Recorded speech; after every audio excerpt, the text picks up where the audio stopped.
Bonjour, je suis Clémentine Gallet et je vous accueille sur le premier podcast qui vous parle de maternité autrement.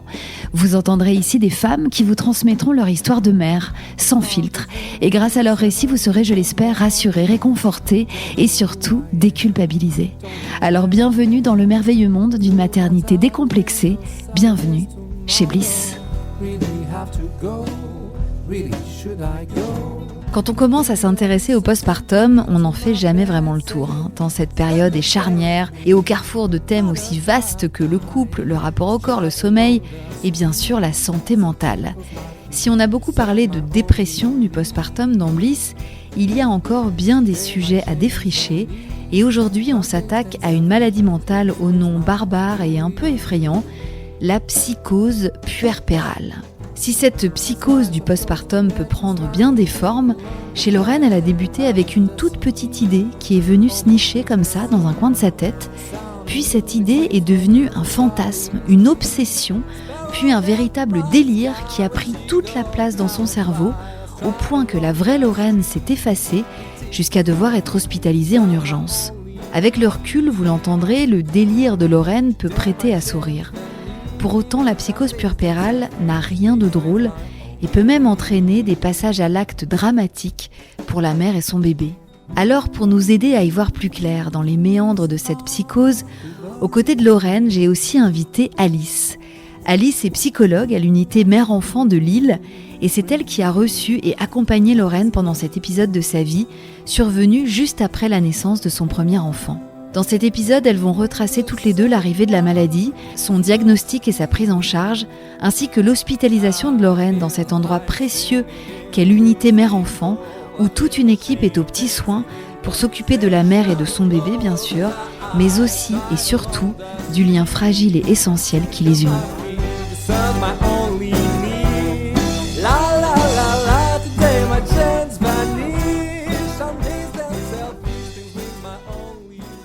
Bonjour Alice. Bonjour. Bonjour Lorraine. Bonjour. Alors, on va quand même pas déroger à la règle de la présentation de Bliss Stories. Donc je vais vous demander à chacune votre tour de vous présenter, s'il vous plaît. Et on va commencer par toi, Lorraine. Alors Lorraine, je vais te demander ton prénom, ton âge, d'où tu viens, ce que tu fais dans la vie et de qui est composée ta famille, s'il te plaît. Alors, moi, c'est Lorraine, j'ai 30 ans, je viens de la région Hauts-de-France, je travaille dans le soin et ma famille est composée de Seb et de Charlie, qui a 16 mois. Charlie, votre petit garçon. Oui, c'est ça. Alors, maintenant, c'est à toi, Alice, vas-y. Alors, bonjour, je m'appelle Alice, j'ai 26 ans, je suis psychologue à l'unité mère-enfant de Lille depuis maintenant 1 an et demi et ma famille est composée de mes parents et mes sœurs. Et tous mes neveux et nièces. Alors, l'unité mère-enfant qui fait partie... du CHR de Lille. C'est ça. Elle consiste en quoi, cette unité mère-enfant ? C'est une unité qui prend en charge des mamans et des bébés, ou bien des femmes enceintes, soit pour des mamans qui ont une pathologie psychiatrique chronique, donc qui ont déjà un trouble avant d'être enceintes, un trouble bipolaire, ou des mamans qui sont schizophrènes et qui ont un bébé, ou qui sont enceintes, ou bien des mamans qui décompensent un trouble psychiatrique dans le postpartum. D'accord. Donc, vous accueillez effectivement des mères enceintes et avec leur tout petit bébé. C'est ça, de la naissance globalement jusqu'au 1 an de l'enfant. Ok. Vous êtes combien Alors, c'est une petite unité. Ah oui. Ouais, on n'a que 4 chambres. Waouh. Et on a l'hôpital de jour. Donc, c'est des mamans qui viennent uniquement à la journée qu'on accueille. On accueille 3 mamans par jour qui viennent juste à la journée. Et on a aussi un service de visite à domicile. Donc, c'est une unité qui reprend un peu 3 sous-unités. D'accord, mais les places sont chères. Les places sont chères et au nord de Paris, on est la seule unité avec une hospitalisation à temps complet. Ça fait longtemps que tu bosses là-bas ? 1 an et demi. 1 an et demi, ah oui, c'est très récent. Ouais, c'est récent, c'est mon premier boulot. Ok. Et pas des moindres. Et pas des moindres. Ouais. Donc t'es sortie de tes études et t'as atterri là-bas. Exactement. C'était une volonté d'être dans ce service-là ? Bah, pas vraiment, parce que j'avais toujours fait des stages avec des personnes âgées. Ah oui, là tu passes dans les deux extrêmes. Exactement. Et finalement, j'ai vu cette offre. Et j'ai passé un entretien et en sortant de l'entretien, je me suis dit coup de cœur, je veux carrément travailler là-bas. J'ai envoyé un mail après la chef de service en me disant j'ai eu un énorme coup de cœur pour le poste, j'espère vraiment être prise et j'ai été prise. Donc si mes calculs sont bons, toi ça fait 1 an et demi que tu bosses dans cette unité mère-enfant. Oui. Charlie, il a 16 mois. Donc finalement, la naissance de Charlie et ce qui t'est arrivé, toi, Lorraine, est un peu concomitant avec ton arrivée dans le service. Enfin, tout ça est très frais. Oui, hein, tout à fait. On peut se le dire. Alors Lorraine, raconte-nous comment tu as connu Seb. C'est un amour de lycée. Lui, il était en BTS et moi, j'étais en première ou terminale. Et en fait, je me souviens encore la première fois où je l'ai croisé. Je descendais les escaliers. J'étais avec une amie. Et en fait, je l'ai vu et je l'écoutais plus. Je fixais que lui, c'était lui. Et c'était comme vraiment le coup de foudre. Ouais, j'ai vraiment ressenti ça. Waouh! Dans les couloirs du lycée. Ouais, on dirait un film américain. Tu sais, on dirait la série américaine. Et après, voilà, on y croit pas, mais moi, c'est vrai que... Ah bah, on te croit, tu l'as vécu. La foudre a frappé ce jour-là. C'est vrai qu'après, on s'est mis en ménage, on s'est paxé, et après, le sujet d'avoir des enfants était présent, mais on voulait prendre notre temps aussi, voilà. C'était pas une urgence. Non, absolue. Pour le coup... Et puis ça arrivait assez rapidement. Donc, c'est vrai? Ouais. Quelle chance. Bah ouais, pour le coup, je suis tombée enceinte en juillet 2022, prévu pour début avril 2023. 2023, d'accord. Toi, dans ces années qui ont précédé ce premier test positif, j'imagine, comme nous toutes, que tu t'étais peut-être imaginée, projetée enceinte ou maman. Comment tu voyais cette maternité? Comment tu t'imaginais, toi, enceinte, toi, avec un bébé? C'était quoi ce qui t'arrivait comme émotion ou comme image? J'ai vraiment eu, en tout cas, les premiers mois, jusque 7 mois, la grossesse que, je vais pas dire que toutes les femmes désirent, mais pas du tout malade. Je continuais à travailler à fond. J'ai bien senti très vite Charlie. Et puis aussi une grossesse à chaque écho, tout se passait très bien. Enfin, idéal, vraiment... Grossesse idéale. Vraiment. Vous êtes quel genre de couple avec Seb? Vous êtes un couple très fusionnel, très à l'écoute, est-ce qu'il est aux petits soins ou au contraire vous êtes assez indépendants chacun dans votre coin? C'est quoi votre mode de fonctionnement de couple? On est proches, on est liés, il me soutient beaucoup, ça c'est vrai qu'il m'a toujours soutenu. Je le consulte beaucoup, c'est vraiment... mais on sait aussi avoir des moments rien qu'à nous et des moments entre, pour les activités, les copines, les sorties, les copains. Tout change, d'autant plus le couple quand on a un enfant. Bon? Non, je vois pas pourquoi tu dis ça. Mais voilà, de se réapproprier justement ces moments-là qui sont très, à mes yeux, précieux, d'avoir des moments en couple, des moments à soi, bien sûr. des moments sur beaucoup de moments ensemble, à 3. Voilà, c'est trouver l'équilibre pour éviter tout ce qui est baby clash, quoi. Bah oui. Et ça, tu en étais consciente au moment de tomber enceinte? Est-ce que tu t'étais renseignée, documentée sur la grossesse, l'accouchement, oui. le postpartum? Oui. C'est un cri du cœur. Alors, oui, parce que j'avais acheté pas mal de BD. Alors, je ne sais plus le nom. La BD de Lucille Gomez? C'est ça, voilà. Les pouvoirs extraordinaires de la grossesse. De la grossesse. Donc, j'ai acheté les 3 tomes. Ah ouais? J'étais au taquet parce que j'idéalisais, je rêvais de mon accouchement en physio. Je ne voulais que du physio, je voulais ressentir. Et j'étais vraiment... ça me rassurait, le livre de Lucille Gomez. Je me disais, mon corps peut. Et alors, tu t'étais renseignée donc, sur la grossesse et l'accouchement. Oui. Et est-ce que tu avais une vague idée de ce qu'était le postpartum? Oui et non. En fait, oui, qu'on pouvait être très fatigué. Le cliché du film où on voit la maman hyper fatiguée, qui est débordée, qui est toujours habillée en pyjama. Mais non, c'est vrai que j'étais pas forcément au fait de... je connaissais tout ce qui était dépression du postpartum, mais je mettais ça à distance parce que je me suis dit pourquoi ça m'arriverait. Je suis heureuse, je suis bien, je suis en bonne santé, il n'y a pas de raison. Donc le postpartum finalement ne représentait pas un obstacle et donc la grossesse se déroule merveilleusement bien. Et alors au bout de 7 mois, qu'est-ce qui s'est passé? Seb était parti en déplacement sur Paris. Je commençais vraiment à être fatiguée. Donc le 25 janvier 2023, je suis quand même allée au travail. Et puis en fait, voilà, j'avais l'impression d'avoir perdu du liquide. Enfin, je savais pas trop. Donc j'ai appelé Seb. Je lui ai demandé un peu qu'est-ce qu'il pensait que je devais faire, comme il était à distance. Il m'a dit va quand même consulter. Je serai plus rassurée. Okay. Donc je m'y suis rendue à la maternité. Les quelques quelques minutes avant qu'on me fasse le test pour voir s'il y avait une fissure de la poche des os. Il prenait la tension, il dit « Ah, vous semblez fatiguée. » Voilà, il me dit « Attention madame, attention. » Et puis elle me fait le test. Pour vérifier que c'est du liquide amniotique qui coule. Oui, et elle me dit « Ah, je vous fais patienter. Dans une autre salle, on va faire votre premier monitoring. » J'ai dit « Ah, trop bien. » Mais pour moi, c'est négatif, le test. Je fais « D'accord, super, j'attends. » Et là, elle revient en trompe 2 minutes plus tard. Non, mais en fait, madame, il est positif. Ça veut dire, le test est positif, ça veut dire que effectivement, c'est du liquide amniotique, donc tu as fissuré la poche des os. Suspicion. En fait, ça reste... suspicion. Une suspicion, en fait. La paroi, elle peut très bien se refermer, mais dès qu'il y a une petite fuite, eux, ils prennent pas le risque, ils mettent en place un protocole. Oui. Non, mais ça veut pas dire que tu vas accoucher dans la minute, mais ça veut dire qu'il faut, il faut prendre des mesures, effectivement. C'est ça. J'ai eu de ce fait des injections pour les poumons pour développer bébé. Les poumons du bébé, des corticoïdes qui sont injectés immédiatement. Après... Parce que là, t'étais à 7 mois de grossesse. Ouais, c'est ça, 31 semaines. 31 semaines, c'est ça. Ce qui effectivement était bien trop tôt pour ce bébé. Et je suis restée hospitalisée de ce fait là-bas du mercredi au lundi.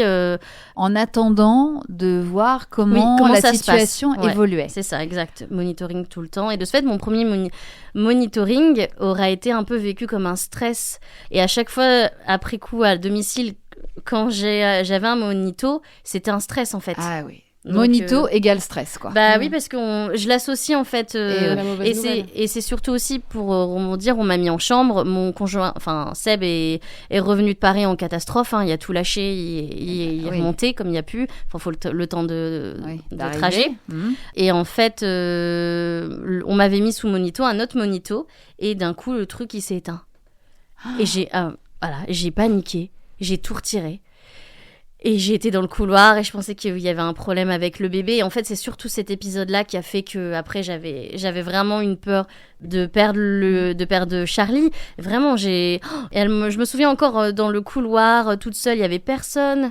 Donc non. Tout d'un vraiment... coup, le monito, il y avait plus de son, plus d'image. Ouais. On m'a dit il y avait plus de piles, il était débranché. Je dis merci. Mais chez toi, ça a eu un effet. Un effet anxieux quoi. Pour le coup, voilà. Très anxiogène, très insécure en fait. Donc au bout de 5 jours, on te dit que tu vas être déplacée ailleurs ou que tu peux rentrer chez toi. À domicile, mais avec hospitalisation à domicile, avec un passage 2 à 3 fois par semaine de sage-femme pour faire un suivi monito, toucher, bactériologique aussi. Il y a pas mal de tests urinaires pour que tout aille bien. Et on me dit aussi que, même si je ne veux pas forcément bien l'entendre, et elle a accepté, que de ce fait, on déclenchera l'accouchement à 37 semaines. Ok, donc là, c'est ce qu'on appelle une menace d'accouchement prématuré, donc une MAP, avec obligation de rester allongée ou pas ? T'avais quoi comme permission ? Alors, allongée le plus possible, mais je pouvais trotter dans ma maison. Mais moi, j'avoue que je le faisais vraiment je respectais plus qu'à la lettre. Je m'habillais dans le canapé. En fait, j'essayais vraiment de bouger le moins possible, parce que ça pouvait tenir... 1 ou 2 semaines ou aller jusqu'au bout ou pas. Et donc, je voulais vraiment la jouer sécurité et pas commencer à avoir des contractions et de mettre en route le travail. En sachant que Charlie était positionné en siège. De ce fait, il y a pas mal de choses qu'on peut pas faire en position en siège. Bien sûr. Mais en tout cas, la position en siège n'empêche absolument pas un accouchement par voie basse si le bassin le permet. Toi, du coup, on m'a fait une radio. La radio a montré que mon bassin était trop étroit. De ce fait, là, on a été reçus par l'obstétricien. Il m'a dit, Lorraine, vous savez ce que ça veut dire ? Césarienne programmée. Et là, j'ai mis plus de temps à accepter parce que pour le coup, c'était vraiment... Et le côté programmé, en fait. C'est même pas l'acte de césarienne en elle-même, parce qu'il y a pas mal de façons de vivre bien la césarienne. C'est le côté programmé qui, avec mon truc, mon délire de « Ah oui, en pleine nuit, spontanéité », c'était à l'opposé de ce que j'aurais voulu et ce que Seb aurait voulu aussi. Donc voilà, c'est tout. C'était un gros renoncement. C'est ça. C'était le deuil de ce projet de naissance tant fantasmé. Tu l'as vécu comment, cette annonce-là ? Ah bah c'était une semaine avant, non c'est ça ouais, du vendredi pour le mercredi 8 mars 2023 et en fait il nous a laissé un petit peu le choix de la date, il dit le 7 ou le 8 et je dis 8 c'est la journée des femmes et meilleure date de naissance et je sais pas, je me suis dit c'est peut-être le destin. Ah c'est trop la classe et j'étais contente, voilà ça m'a rassurée mais en fait le truc c'est que comme j'étais très très bien enceinte et que tout allait bien pour Charlie, les échos, les monitos étaient bons. En fait, moi, je comptais les jours en mode on va plus faire qu'un en fait. Et ça, j'avais du mal. Et c'est après en postpartum aussi parce que je me disais là, on abrège un lien qui aurait pu continuer en fait. Donc voilà, c'est beaucoup de deuil, de renoncement. Voilà. Oui, donc tu as vécu ces dernières semaines dans cet état d'esprit-là, avec une succession d'annonces pas forcément très joyeuses, mais qu'il a fallu accepter et rebondir parce digérer. Que le meilleur restait à venir. Donc, bien sûr. C'était pas trop longuet ces journées chez toi, parce que du coup, tu as été arrêtée à 31 semaines et tu as accouché à 37, donc tu as tenu 6 semaines en fait. J'ai tenu 6 semaines et j'ai dû faire le deuil aussi d'une fin de grossesse que j'idéalisais aussi. J'étais parfois beaucoup en colère de rester chez moi et surtout j'aurais dû m'arrêter plus tôt au travail. En fait, à une semaine près, j'étais en congé maternité et en fait, j'ai voulu beaucoup tenir, faire la working girl, peut-être à travailler d'arrache-pied, mais à quel prix? Tu culpabilisais pas mal. Ouais, Est-ce que tu en parlais avec Seb de tout ça? Tu oui. verbalisais justement tes frustrations, ta colère. Oui. Il me voyait parfois un peu stressé quand il y avait le monito. Souvent, il arrivait à être en télétravail. Il était là s'il sentait que j'avais un pic de stress, quoi. Quand j'entendais le monito biper, moi, j'étais allongée, mais je me liquéfiais sur place. Enfin, c'était vraiment de ce fait très anxiogène. Et non, j'en parlais, je verbalisais aussi avec des amis. J'avais de la visite d'amis, de la famille. T'étais pas du tout seule. Non. T'étais très entourée. Ouais. Et puis, donc, le 8 mars 2023 est arrivé. Tu savais que tu avais rendez-vous avec ton bébé. C'est très bizarre. On va à la maternité comme ça, on n'a pas forcément de contraction. Bah oui. Et moi, c'est mon seul regret. Je sais pas ce que c'est de souffrir. De ressentir des contractions. On se dit on va passer de 2 à 3 et en fait en même pas 5-10 minutes Charlie y est arrivé et j'ai réussi à chanter pour sa naissance. J'étais dans ma bulle, on a une petite vidéo donc j'avais envie quoi You Are My Sunshine. Je l'ai accueilli, on me l'a donné et c'est vrai que j'ai chanté. Tu peux nous la chanter, j'adore cette chanson. You are my sunshine, my only sunshine. You make me happy when skies are grey. You never know, dear, how much I love you. Please don't take my sunshine away. Waouh. Mais t'as une voix magnifique, Lorraine. Je savais pas ça. Découverte. Ah, moi, je me retourne The Voice, je me retourne. Ah ouais, là, tu nous as foutu les frissons en 2 secondes. J'imagine ta voix qui remplissait cette salle de naissance, enfin ce bloc opératoire en l'occurrence. C'était quoi de rencontrer ce bébé-là Il y allait bien. Déjà, il était en super bonne santé, tout allait bien.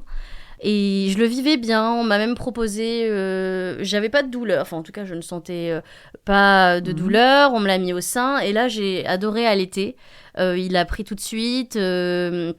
Au début, j'hésitais un peu avec l'allaitement parce que moi, j'avais une appréhension de l'arrêt. Je voyais beaucoup de femmes qui souhaitaient arrêter l'allaitement et qui étaient en difficulté. Et pour qui le sevrage était difficile. C'est ça. Et aussi bien pour l'enfant et pour la maman. Et moi, à l'atelier sur l'allaitement, ma seule question, c'était comment on fait pour sevrer. Donc, j'étais un peu, je suis arrivée un peu en mode. C'est super, mais comment on fait pour arrêter?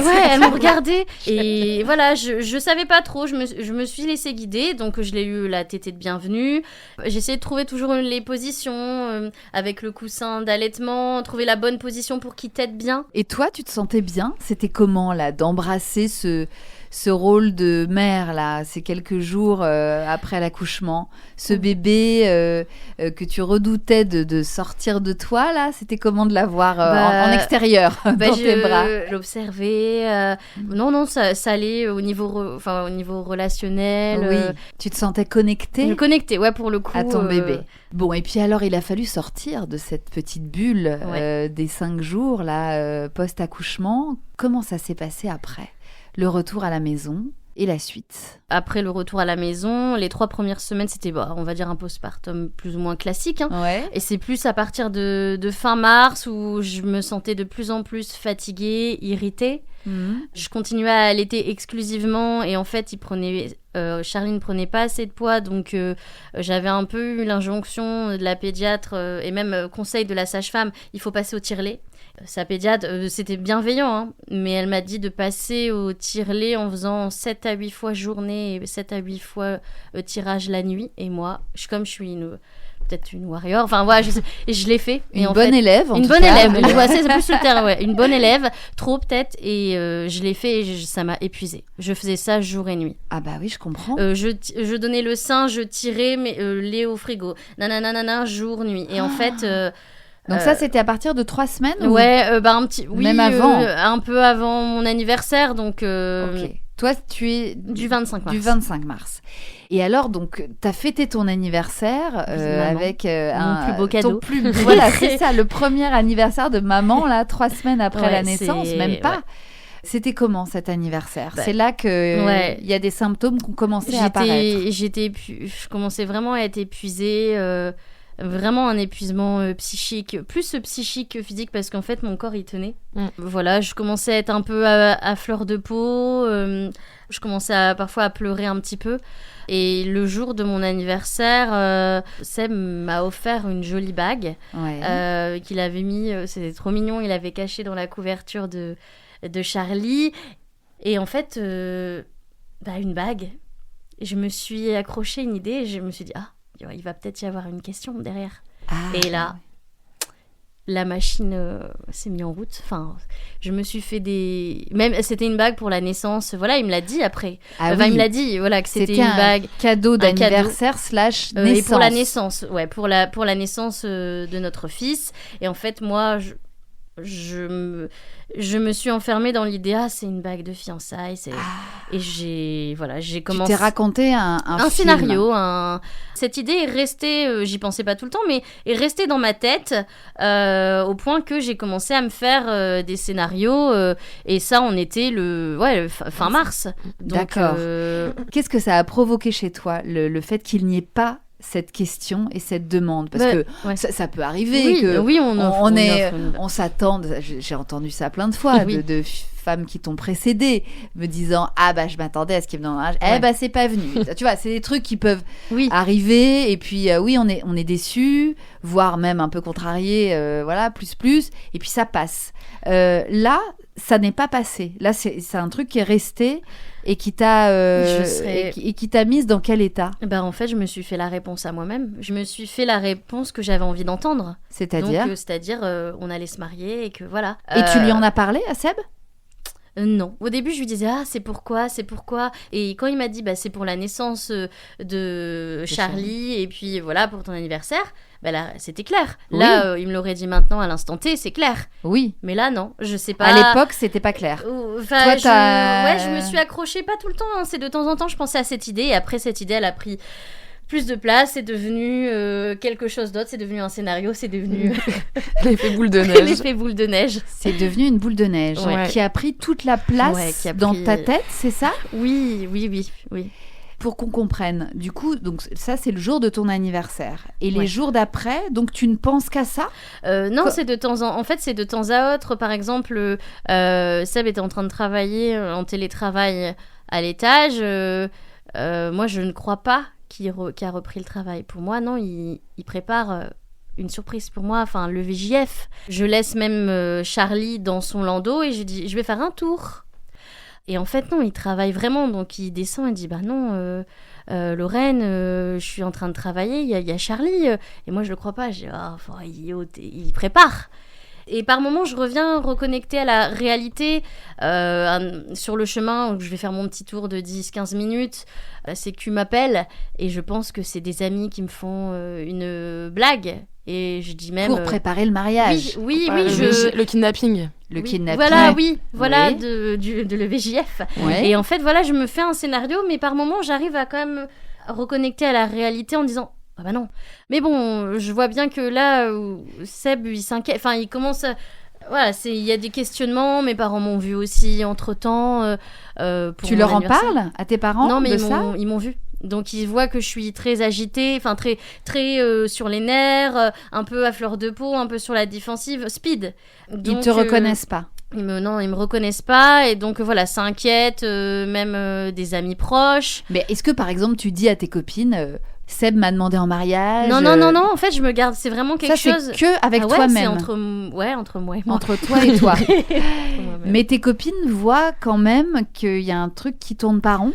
Oh, oui, parce que je sais, là, je l'ai su il y a pas très longtemps. J'ai une amie qui avait appelé ma mère en disant « Lorraine, là, ça va pas ». Voilà, les personnes les plus proches ou même dans mes messages, je faisais des audios. Textos, c'est ce que tu me disais à l'époque. Ouais, je faisais des audios beaucoup à mes amis ou des messages en pleine nuit, après une tétée ou autre. Et en fait, ce que je renvoyais, c'était beaucoup de détresse en fait. Moi, j'avais pas l'impression.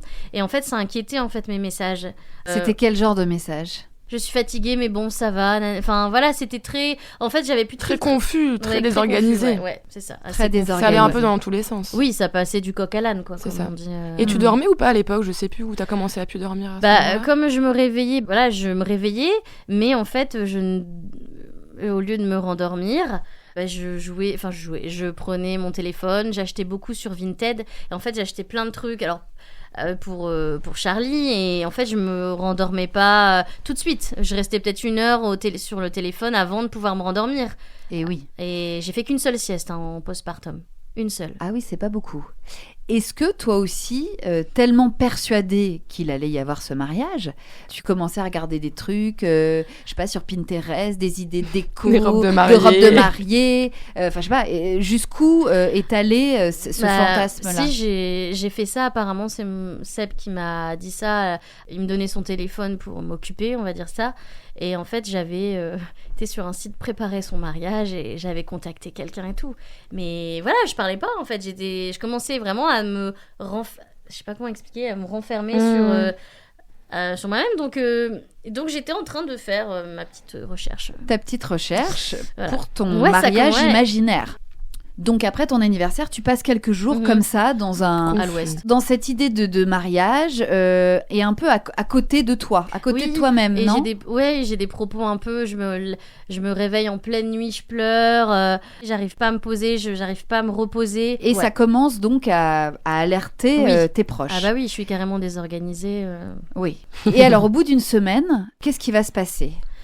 Totalement désorganisée, je suis levée depuis 5 heures, en même temps que Seb, j'ai pris un bain à 5 heures du mat, je me suis recouchée sans me recoucher, j'ai fait 36 000 messages audio vocaux, Charlie est là, je lui donne à manger, je m'en occupe tant bien que mal, je me prépare des pâtes, mais au final ils vont rester dans le micro-ondes, totalement désorganisés. Ça part dans tous les sens. Et j'ai un rendez-vous pour Charlie avec la pédiatre pour les 1 mois.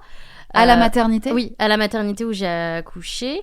Et là, je me sens pas du tout capable de prendre la voiture pour mettre Charlie dans son siège pour le coup. Et j'appelle ma mère qui lâche tout ce qu'elle fait pour venir m'aider.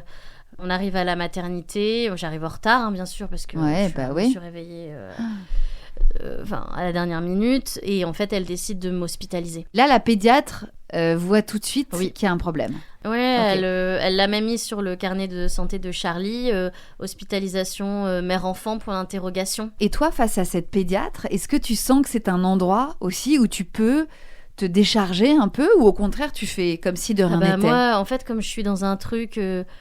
je tilte pas trop, en fait, j'ose pas trop parler. Je suis un peu en mode... prostrée. Oui, donc en fait, elle fait le diagnostic très vite, sans même que t'aies presque à parler.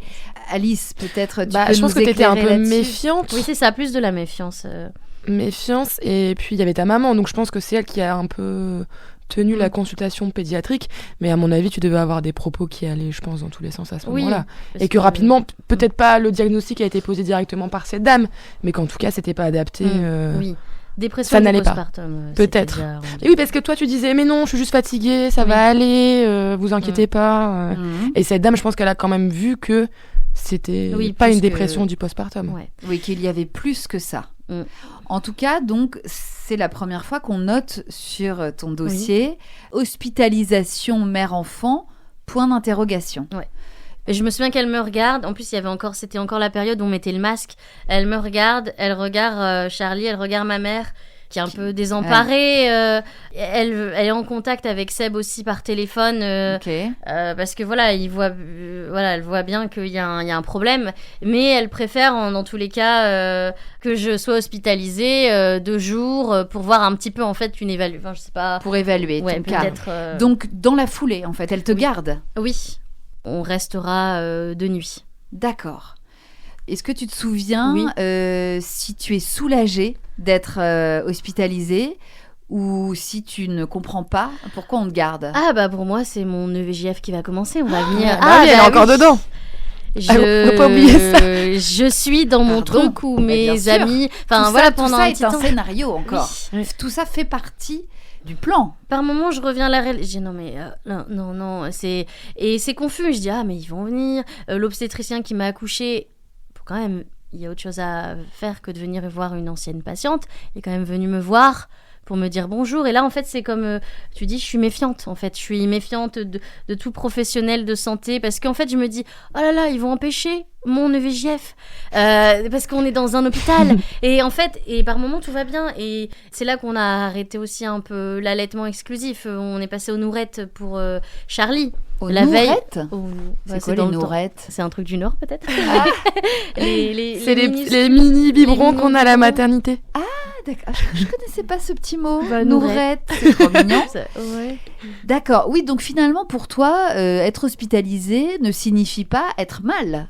Ça signifie juste, oulala, qu'est-ce qu'ils m'ont encore préparé, tu t'en rendais pas compte, en fait. Non, je m'en... Je pensais vraiment que j'allais sortir du lendemain. Donc, t'es hospitalisée 2 nuits, Seb te rejoint, et au bout de ces 2 nuits, qu'est-ce qu'il se décide? En fait, c'est dans la nuit, je suis hospitalisée à la maternité où j'ai accouché le vendredi 7. Je reste une nuit et en fait dans la nuit du 8 au 9 c'est ça. Je vais être transférée aux urgences de Lille, au CHU, au CHR de Lille. Au CHR de Lille. Parce que Alice, donc toi qui es spécialiste de la question, quand on reçoit une jeune maman comme ça qui a accouché peu de temps auparavant, comme l'a fait cette pédiatre, quels sont les symptômes, les signes qui l'ont poussée, là en l'occurrence, à dire non mais en fait on l'hospitalise ce soir. Elle ne repart pas chez elle. C'est quand même pas rien. Non. Avec un bébé de 1 mois. Je pense que tu devais être très incohérente dans tes propos. Ça devait aller dans tous les sens. Et ça veut dire quoi? Le cerveau il est plus avec nous, quoi. Le cerveau, il est plus avec nous. Non. Et ça, est-ce que c'est un symptôme d'une dépression du postpartum ou d'autre chose? Non, parce que t'avais des propos délirants. Donc là, tout ce qui était autour du scénario, autour de l'EVJF, du mariage. Ça, et quand on délire, c'est pas de la dépression. Du postpartum. C'est quoi? C'est une psychose puerpérale, ça s'appelle. Ouais, c'est ça. Ouais. C'est là qu'on parle de psychose puerpérale. C'est ça. À partir du moment où il y a... déconnexion de la réalité. Déconnexion de la réalité. D'accord. Donc, ça veut dire que quand même, Lorraine a dû verbaliser ces histoires de VJF et de mariage. Mais ça, en fait, le propre souvent, le délire, on s'en rend pas compte. Mais oui. Donc, on n'a pas la possibilité de critiquer ce qu'on dit. Ouais. Donc, on n'a plus de filtre. On ne se dit pas, non, je veux pas dire ça devant le pédiatre, il va se dire que je délire. Donc, cette pédiatre, a priori, voyant effectivement les propos incohérents plus les délires... Et je pense l'agitation, tu pouvais peut-être pas rester assis, c'était debout, à aller dans tous les sens dans une petite pièce. Oui, donc ça, tout de suite, il y a le voyant rouge de la psychose puerpérale qui s'allume, quoi. C'est ça. Ok, d'où l'hospitalisation immédiate. Immédiate. Parce que pour qu'on comprenne, la psychose puerpérale, quels sont les risques ? Alors, le plus gros risque dans une psychose puerpérale, c'est le passage à l'acte, donc risque d'infanticide ou suicide dans des moments de délire. Et oui, c'est ça. Oui. Parce que les délires, ils sont quasi tout le temps centrés sur la maternité en global, soit l'accouchement autour du bébé ou du conjoint. Donc là, c'était globalement autour du conjoint. Oui. En ton cas. Tant qu'on l'a pas vécu, on peut pas vraiment s'imaginer. Mais on a tellement notre cerveau, ça s'appelle la tachypsychie, on est en accélération perpétuelle de la pensée, et notre cerveau, il est jamais en off. Et en fait, les gens deviennent fous au sens propre du terme, on n'en peut plus, quoi. Et pour se libérer, c'est les passages à l'acte. Donc, un gros risque suicidaire. Oui, parce qu'on sait que le suicide est la première cause de mortalité des femmes. Dans le postpartum. Dans la psychose puerpérale, c'est le plus gros danger. Voilà. Donc, c'est pas anecdotique. C'est un vrai fait de société qui a été étudié, connu, reconnu. Tout à fait. Et qui arrive malheureusement dans certains cas. Oui. Mais ce qui est pas banal dans le cas de Lorraine, c'est que là, le délire, il était plutôt joyeux. Tu vois ce que je veux dire ? Parce qu'un mariage, c'est quand même... c'est un événement. C'est un événement à la base. très réjouissant. Ouais. C'est ça que je trouve ambigu dans ton cas, Lorraine, parce que la pédiatre n'avait pas en face d'elle une mère en larmes qui rejetait la faute soit sur elle, soit sur son bébé, la faute de cet épuisement. Non, elle était dans un truc de « je vais me marier ». Ce qui n'a quand même aucun rapport, ce qui a priori n'est pas corrélé avec quelque chose de triste. Non. De toute façon, après, quand j'étais hospitalisée, c'est vrai ce qu'on me renvoyait, j'étais une patiente joyeuse. J'ai vécu mon truc et après je suis revenue à la réalité. Mais voilà, j'étais pas à vouloir me faire du mal à moi-même, à vouloir faire du mal aux autres. Je pense que c'est vraiment propre à chacun. C'est cas par cas. Bien sûr, non, mais c'est important de savoir aussi que ça peut être des délires de ce type-là, quoi. Des délires plutôt joyeux, en fait. Ok, donc, d'après toi, Alice, a priori, cette pédiatre a immédiatement identifié et diagnostiqué une psychose puerpérale. Oui. Et donc, tu dors une première nuit à la maternité, Lorraine, et la deuxième nuit, qu'est-ce qui se passe pour que tu sois envoyée aux urgences du CHU ? Je me rappelle pas pourquoi je suis réveillée. Ouais. Ça, je me souviens du transfert, mais en fait, le pourquoi je suis réveillée en pleine nuit, ça, je ne sais pas. Je me souviens de moi marchant dans les couloirs. Je pense que tu devais être tellement agitée que tu devais déranger. Enfin, pas déranger, mais c'était pas adapté à la maternité d'avoir une dame qui déambule. Et puis, dans les même couloirs, c'était la nuit, je m'étais couchée avec Seb. Et puis. Ah oui, Seb dormait avec toi. Bah oui, avec Charlie. Et Charlie. Ouais. Dans ces cas-là, on ne laisse pas les mères seules avec leur bébé ? Non, hein. Donc cette nuit-là, d'après ce que tu sais, tu déambules dans les couloirs. Je répète des phrases, je marche, je mange, je prie. Je me souviens qu'il y a une sage-femme qui vient me voir, je ne veux pas un thé, je veux un thé. Enfin, je répète des propos qui sont pas cohérents. J'en parle maintenant avec un regard carrément différent, mais j'observe les protagonistes, on va dire, c'est-à-dire les sages-femmes qui me regardent un petit peu inquiets. Seb, je vois qu'il pleure. Enfin voilà, que tout le monde est inquiet. On fait venir un interne et là on dit à mon conjoint là il faut aller à un autre hôpital, au CHU là. On peut pas la garder. Donc on est allé on a été transférés en ambulance, moi et Charlie, et mon conjoint nous a suivis aussi. Dans la voiture. Nuit. Ouais. Il devait être 5-6 heures. C'est dire quand même l'urgence de la situation, qu'on n'attende même pas le lendemain matin, quoi. Et moi, dans l'ambulance, je pensais que c'était encore une surprise. Je me suis dit, kidnapping réussi. C'est parti. Grosse prod, hein. Pardon, mais je me suis dit, et par moment, et en fait là, je me dis, non, là c'est bien un ambulancier qui est en train de remplir tes informations. Je comprenais pas trop. En fait, là, je commençais en fait, j'avais conscience par moment de la situation, et en fait, la réalité m'angoissait trop. J'avais l'impression de me réfugier dans le délire. Ouais, parce que là, c'était trop. Jusqu'au moment où on est arrivé à l'hôpital et où il y avait une chaise, on était dans une petite salle et je m'imaginais que ça allait être là l'office. Tellement, il fallait que je me réfugie parce que je me dis qu'est-ce qu'on fait à l'hôpital du CHU et par moments je revenais parce qu'en fait c'est ça, moi parfois je captais ce qui se passait et parfois non, et en fait tu faisais des allers-retours en fait entre le rêve et la réalité en permanence, entre le fantasme et la réalité, et c'était tellement angoissant ce que je voyais que je me Charlie, ils l'ont mis en pédiatrie.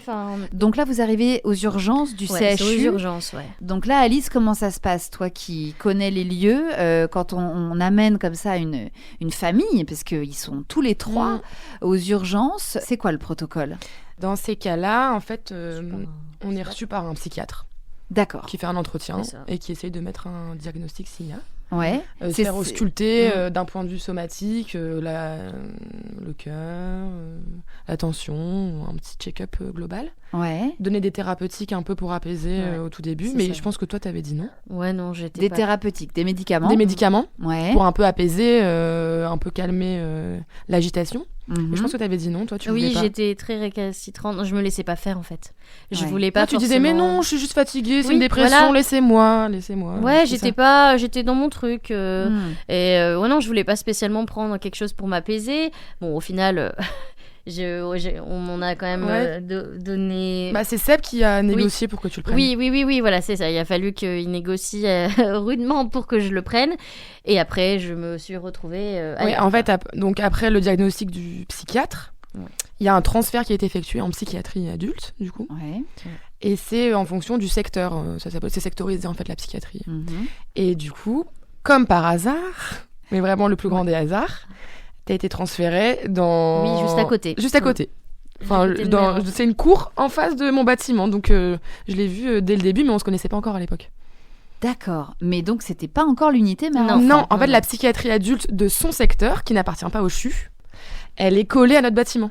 D'accord. Donc, il y avait qu'un escalier qui séparait... Donc, de ma cuisine, du service, vrai, je voyais Lorraine dans la cour, elle en psychiatrie adulte. Mais je savais pas encore que c'était...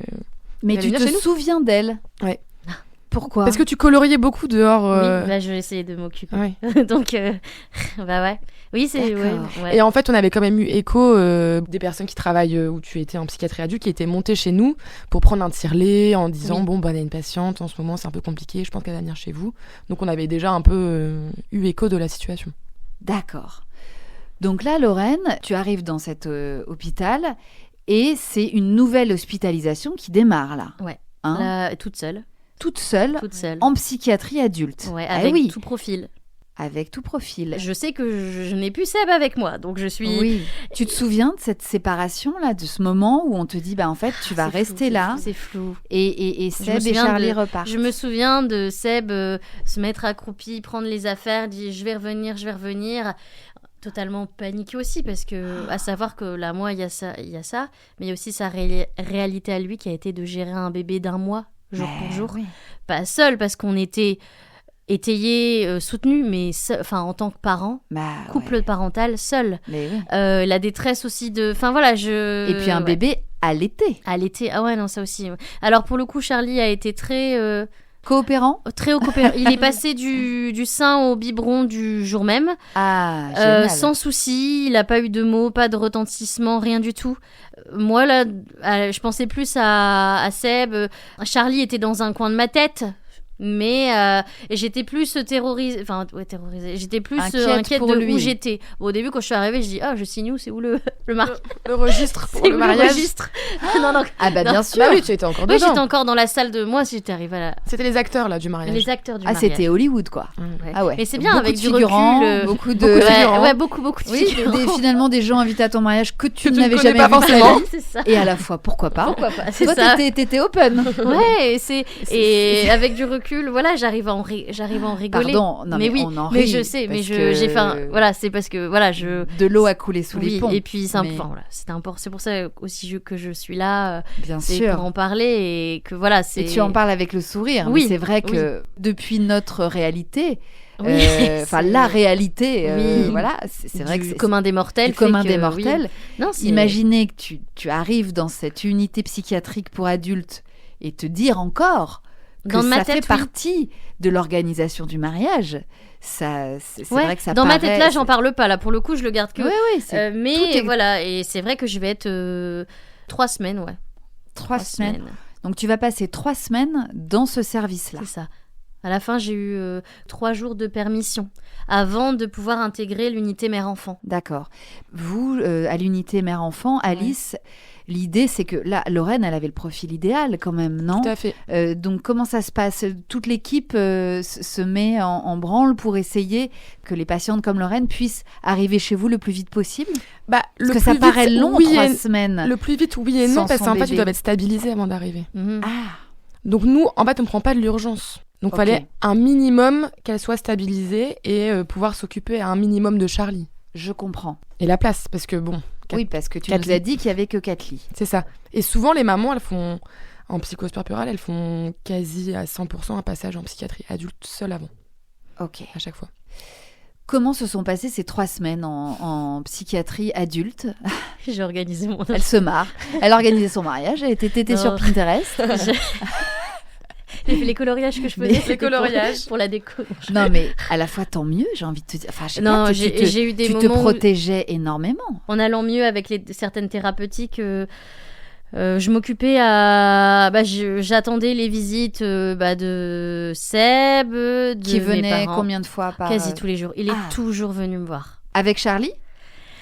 Alors, là, il a fallu voir avec l'assistante sociale, et c'est lui qui l'a fait. Il voulait absolument que Charlie voie sa maman.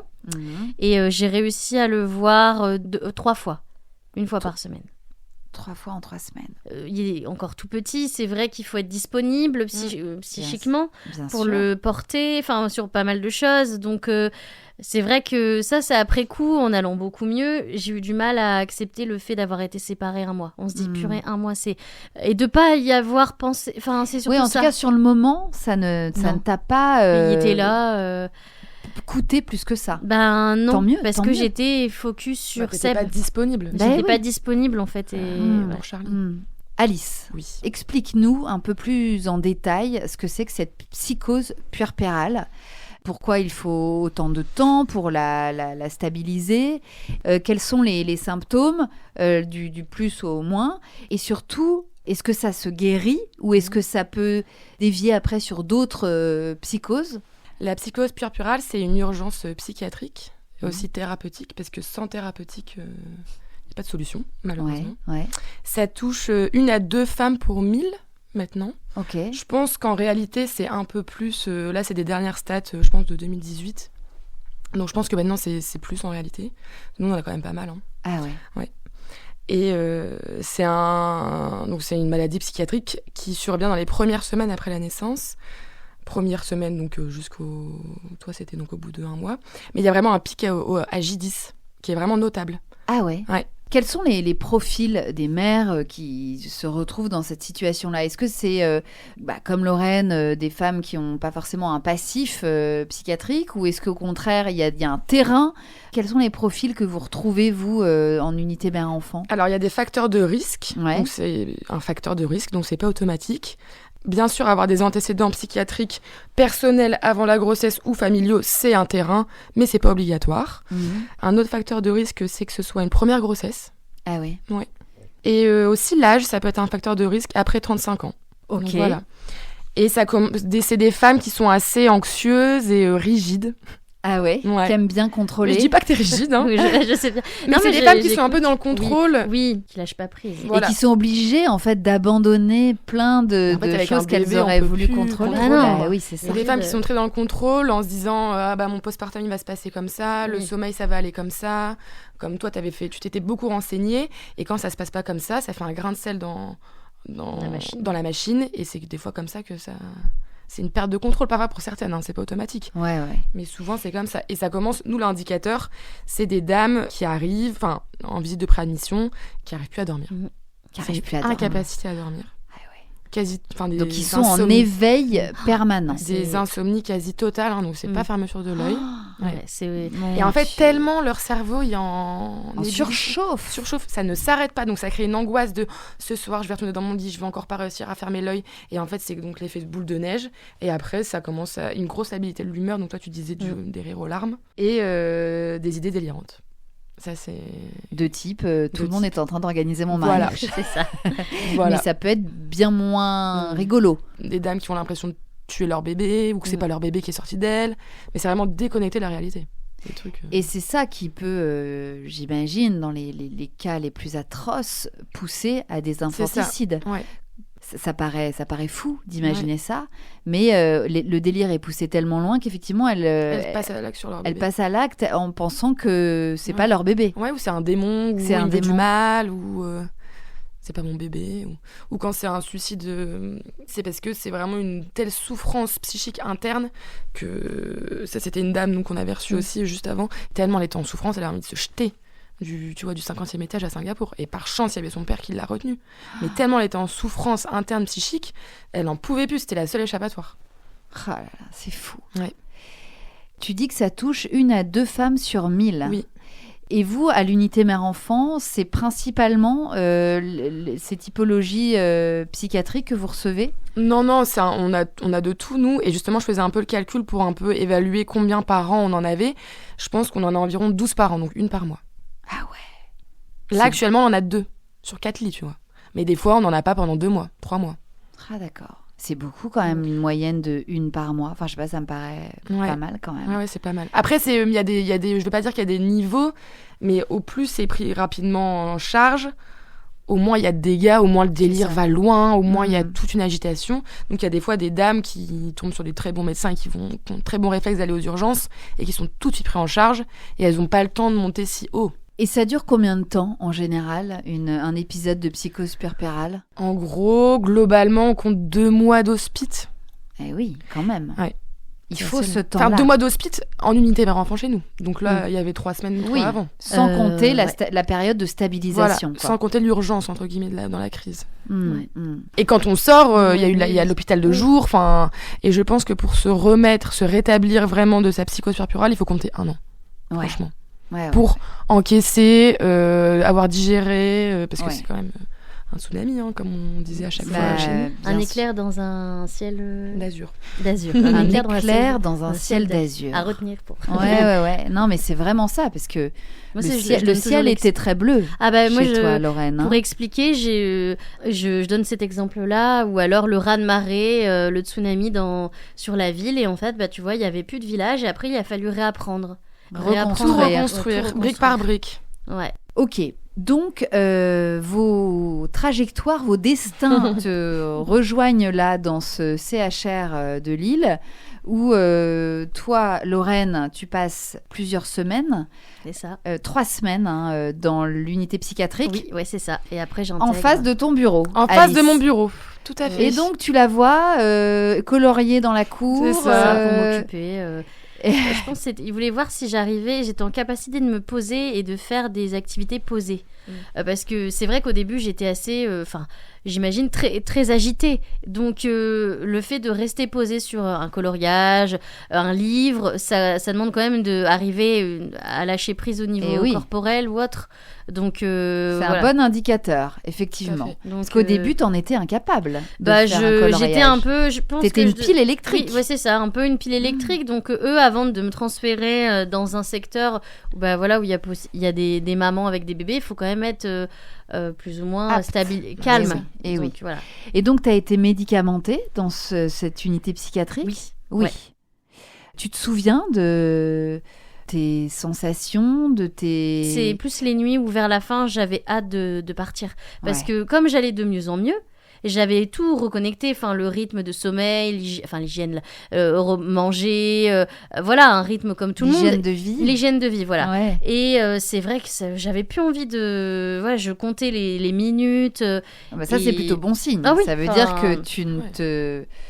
Ça veut dire que tu es reconnecté avec la réalité. Sincèrement, au bout de 2 semaines, j'étais je pense que tu as été 2 semaines... pas connecté, et la 3e semaine c'était beaucoup mieux. Aidé par les médicaments qui sont efficaces dans ces cas-là et qui ne te rendent pas complètement stone. Ça t'a pas trop embrumé ça calme. Il y a 2 types de médicaments. Un qui permet de stabiliser, on va dire, l'humeur. Et une anxiolyse après, un anxiolytique pour s'apaiser. Apaiser, donc... Donc ça, l'anxiolytique, ça dépend combien on en prend, mais c'est fait pour apaiser la pensée, apaiser le corps. Donc, Et tu te souviens justement de cette sensation, de ce moment où tu t'es reconnecté ? Est-ce que tu te souviens d'une sensation justement d'apaisement, d'être moins fatiguée, le fait de dormir, en fait, à partir du moment où, sincèrement, après, c'est vrai que moi j'ai mon ressenti, mais j'ai l'impression qu'au bout de quelques nuits d'avoir repris du sommeil et avec des thérapeutiques, j'étais déjà il y a des moments où ça n'allait pas la journée, mais ça a aidé en fait le sommeil. Et ce qui fait que maintenant je suis très focus sommeil.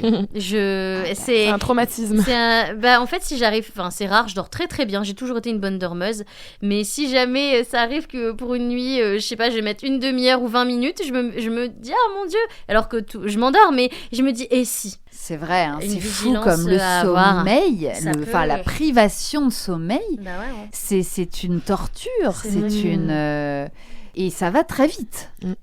Donc à partir du moment où tu as repris un rythme de sommeil plus normal, tout de suite, tu as vu les résultats positifs, quoi. J'arrive à mieux, je pense aussi, à tenir des conversations aussi. Donc, il y avait certains sujets qui étaient encore très, sensibles. Très rigides. J'étais quand même très centrée sur certains sujets. Oui, le mariage était encore très présent à ce moment-là. Ou est-ce que petit à petit, t'en parlais moins ? Ouais, j'en parlais moins, mais j'ai eu une focus une ou 2 semaines sur une infirmière de là-bas. Et je m'étais mis en tête que mon conjoint, Seb, voyait cette infirmière, alors que pas du tout. Attends, qu'il avait une aventure avec l'infirmière. Ouais, alors que pas du tout. Et chaque fois... Et en fait, au début, je la voyais, et elle venait me voir, et je fais... Vous êtes sûre que vous ne couchez pas avec mon conjoint ? Et en fait... Elle prenait son calme, mais c'est vrai que je revenais à la charge. Tu faisais un blocage sur cette fille. Et après, c'était mon dernier délire. Dernier délire. Mais du coup, fixation. Ça te mettait dans quel état d'imaginer que Seb te trompait avec cette infirmière ? Ça me mettait en état de méfiance. Mais en fait, je posais la question, mais alors qu'il me le répétait, non. Et ça l'agaçait, ce qui est logique, parce que c'était pas la réalité. En fait, comme il parlait, logique, avec du recul, il parlait avec les infirmières, mais pour prendre des informations. Et oui. Et toi, tu t'es dit, ça fricote. Ouais. Il fallait le temps que le médicament fasse effet aussi. C'est ça aussi, il fallait un petit temps. Et aussi. oui, c'est pas immédiat. C'est assez rapide, mais c'est pas non plus immédiat. Ouais. Sinon, je peux sortir demain. C'est ça. C'est pas une pilule magique, quoi. Mais... Ouais. Donc, ok.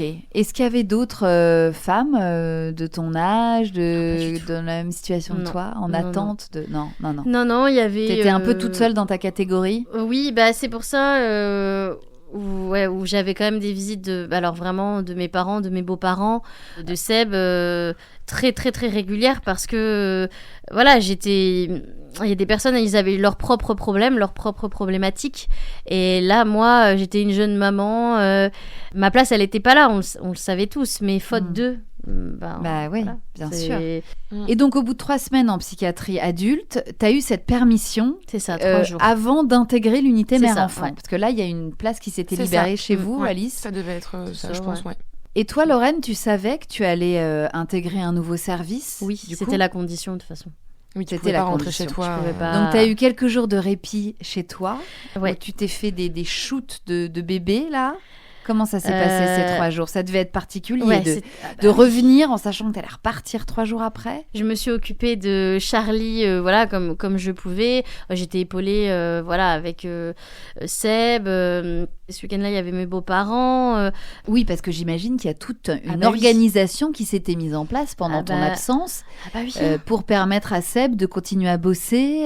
Non, il avait pris un arrêt. Ah, il était en arrêt. Là, pour le coup, c'était d'accord. Pas, oui, parce qu'il venait de voir en plus tous les jours. Oui, pour le coup. Donc, il était en full time avec vous. Ouais. Mais il avait quand même de l'aide de ses la parents. famille, des amis. Mon meilleur ami qui est venu aussi donner des coups de main pour les nuits. La marraine, le parrain, les amis, la famille. Ouais. C'est dans ces moments-là que c'est quand même une sacrée chance d'être aussi bien entouré. D'accord. Et donc 3 jours de sursis là, pendant lesquels tu arrives quand même à profiter un peu. C'est là que on passe d'un endroit où c'est très rythmé, il y a une temporalité à chez soi, il faut faire à manger. Donc là on m'aidait, je savais manger toute seule, la question n'était pas là.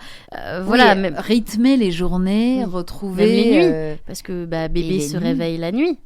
Oui, ça devait être quelque chose, effectivement, de te retrouver dans ta vie d'avant, après les 3 semaines que tu venais de faire là en unité psychiatrique. Et de reprendre pied et remettre les mains dans le cambouis, parce que de reprendre ton costume de maman là. Et oui, en fait, oui, c'était chouette à chaque fois, enfin, même les permissions après, mais douloureux à chaque fois parce que j'arrivais pas totalement à profiter parce que je savais que je devais repartir. Et oui. Je le vivais très, très, très mal et d'être séparée de nouveau de Seb, ouais, c'était très compliqué. Oui, parce que là, tu savais quand même que tu repartais avec ton bébé. C'était ça quand même la grande différence. Là, l'unité mère-enfant, tu n'allais plus être seule. Et puis surtout, tu allais être avec d'autres mamans. Oui, mais c'est vrai que j'étais tellement focus au début sur mon conjoint que, en fait, Charlie, dans ma tête, il était là, mais je l'avais un peu, au niveau émotionnel, j'avais coupé. D'accord. Donc en fait, quand je l'ai retrouvé, je me souviens encore de lui, la tenue qu'il avait quand je l'ai revu au début mai, quand j'y suis retournée. J'étais un peu détachée. Au début, j'étais un peu dans l'évitement. Enfin, je m'en occupais, mais comme le raz-de-marée en fait. Ce que ça avait fait, c'est il va falloir tout refaire. Alors qu'avant, c'était inné, en fait. Oui. Changer une couche, la première biberon, alors que, non, au mois de mars, tu me l'aurais donné sans souci. Et c'est ça, là, en fait, fallait qui est pas tout anodin. repartir de zéro, quoi, en fait. Ouais, c'est ça. Donc, tu passes 3 jours chez toi et après, tu intègres cette unité mère-enfant. Ok, avec ton bébé, là, t'arrives avec Charlie. Ouais. Et Seb, du coup, l'idée, c'est quoi ? C'est qu'il recommence à bosser, qu'il vienne vous voir tous les jours, Est-ce que les conjoints peuvent dormir sur place ? Non, les conjoints, ils peuvent pas dormir sur place. Les conjoints peuvent pas dormir sur place, d'accord. Ils sont les bienvenus, bien sûr. Hein. Mais il y a des horaires de visite. Ok, donc là, nouveau chapitre, arrivée de Lorraine dans cette unité mère-enfant, où toi, tu exerces depuis quelques mois seulement, Alice. C'est ça. Est-ce que c'est toi qui es là le premier jour ? Je pense que j'étais là le premier jour. Il y a toute l'équipe, souvent, on fait un entretien d'entrée avec la chef de service. Un entretien d'embauche. Quasi. Avec tout le service, toutes les personnes du service qui sont là. Et expliquer comment allait se passer l'hospitalisation, comment ça s'organisait. Ouais. Alors concrètement, comment ça se passe ? Les journées, une journée type dans une unité mère-enfant. On va pas avoir les mêmes les mêmes ressentis. On n'a pas la même temporalité. Bien sûr. Je pense que les journées pour vous sont assez longues. Oui. Est-ce que le réveil est assez tôt ? Au moins, les bébés, ça va. tôt, Charlie, il était cool. En fait, déjà souvent, à l'entrée, les mamans, il y a le relais la nuit. Oui, ça c'est vrai. Pendant au moins la première semaine. Ok, donc il y a une pouponnière. En fait, non, ils dorment dans la chambre à côté. Mais si bébé se réveille en pleine nuit pour biberon ou autre, c'est pas la maman qui prend en charge. D'accord. Donc les mamans ont construit tous ces jours, moi je l'ai jamais fait. Hein. Souvent les psychoses corporales, effectivement, le sommeil. Même si je voulais priorité au sommeil. Ah ouais. Et on arrive à caler les bébés finalement pour qu'ils fassent leur nuit. Ah là, vous êtes trop fort. Par contre, en réalité, Charlie, il a fait ses nuits à partir de 2 mois. Alors nous, il n'y a aucun problème de nuit chez nous. Je sais que beaucoup de gens ont des problèmes de nuit. Chez vous, les bébés, ils se règlent. Il doit y avoir un truc dans les murs. Je ne sais pas ce qui se passe. Est-ce un hasard ? Je ne pense pas. Je ne pense pas. Évidemment, ils doivent sentir que c'est le moment où il faut se caler, quoi. Ils s'adaptent. Il faut que leur maman se repose. Donc, une fois par jour, il y a un entretien psychiatrique, donc avec soit la chef de service ou soit les internes. Après, avec moi, pas tous les jours, c'est aléatoire. On a fait des sorties. Oui, c'est vrai. On était à la piscine. Après, donc il y a des sorties hors les murs, quand même. Ok. Après, il y a la psychomotricienne qui vient voir les bébés. Il y a un passage pédiatre une fois par semaine. Ouais. Des ateliers en tout genre. Les repas, c'est tout ensemble ? Vous, entre mamans, oui. D'accord. Mais des fois, on a déjà fait des repas thérapeutiques où il y avait les soignants qui venaient. Ouais, même barbecue. Barbecue. On essaye de mettre vraiment de la gaieté au maximum de la vie et de la contenance. C'est vraiment, les gens disent que c'est un petit cocon, quoi. C'est un peu du socio-esthétique, les vernis, massage de mains. Ah ouais. Bon, après, c'est pas Club Med. Alors, à entendre limite comme ça, on se disait, c'est pas mal, all inclusive. Non, c'est pas le Club Med. Mais c'est des petits moments. Mais quand même, on prend importants. soin. On prend soin des mamans, on prend soin des bébés. Donc il y a des ateliers massage bébé, des ateliers conti. Oui, aussi. Il y a une sorte de garderie dans la journée. Non, les mères s'occupent de leur bébé. Les mères s'occupent ou si besoin relais des infirmières ou des aides-soignantes ou moi. J'ai souvent un bébé dans les bras. J'avoue qu'on est des tout petits nouveau-nés. J'aime bien les prendre. Ah ouais, à chaque fois. Tu m'étonnes. Parce que vous formez presque une famille là. Carrément. Parce que les mamans, elles ne sont que 4. Oui. Et vous, vous êtes plus nombreuses, mais... On est, les infirmières, il y a une infirmière ou 2 par poste et 1 ou 2 aides-soignantes par poste.